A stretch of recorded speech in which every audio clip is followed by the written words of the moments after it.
बुद्ध की सफलता की कहानी एक प्रेरणादायक और गहन कहानी है जो धैर्य, आत्मज्ञान और करुणा का प्रतीक है। सिद्धार्थ गौतम, जो बाद में भगवान बुद्ध बने, का जन्म लगभग 563 ईसा पूर्व में एक शाही परिवार में हुआ था। उन्हें राजकुमार के रूप में हर प्रकार की विलासिता और सुख सुविधाएं दी गई थी, लेकिन उन्होंने जीवन की असली समस्याओं और पीड़ा को महसूस किया। प्रारंभिक जीवन और त्याग। सिद्धार्थ का जीवन सुख और आराम से भरा था, लेकिन जब वे एक दिन महल से बाहर निकले तो उन्होंने एक बूढ़े आदमी, एक बीमार व्यक्ति और एक मृत शरीर को देखा। यह देख उनके मन में यह प्रश्न उठा कि संसार में इतना दुख क्यों है। यह सवाल उन्हें भीतर तक झकझोर गया और उन्होंने संसार के सुखों का त्याग कर सत्य और मोक्ष की खोज के लिए अपना राजमहल, परिवार और शाही जीवन छोड़ दिया। तपस्या और ध्यान।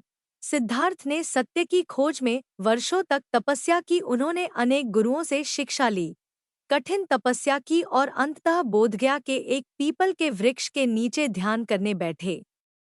कई दिनों के गहरे ध्यान के बाद उन्हें निर्वाण प्राप्त हुआ और वे बुद्ध बन गए। उन्हें यह बोध हुआ कि जीवन में दुख का कारण हमारी इच्छाएं और अज्ञानता है, और इससे मुक्ति पाने का मार्ग मध्यम मार्ग, मिडिल पाथ, है। धर्मचक्र प्रवर्तन। ज्ञान प्राप्त करने के बाद बुद्ध ने दुनिया के कल्याण के लिए अपने ज्ञान को साझा करने का निर्णय लिया। उन्होंने सारनाथ में अपने पहले 5 शिष्यों को धर्म का उपदेश दिया। यह उपदेश धर्मचक्र प्रवर्तन। ज्ञान प्राप्त करने के बाद बुद्ध ने दुनिया के कल्याण के लिए अपने ज्ञान को साझा करने का निर्णय लिया।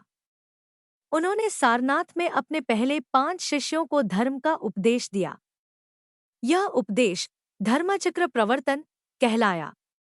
उन्होंने बताया कि संसार में दुख का कारण अज्ञानता, तृष्णा और द्वेष है, और इससे मुक्ति पाने का मार्ग अष्टांगिक मार्ग, एटफोल्ड पाथ, है।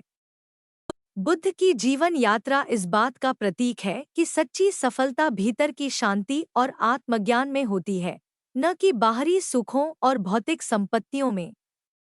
उनका जीवन हमें सिखाता है कि यदि हम अपने भीतर के सत्य को पहचानें और करुणा एवं सत्य के मार्ग पर चलें, तो हम भी सच्ची सफलता प्राप्त कर सकते हैं।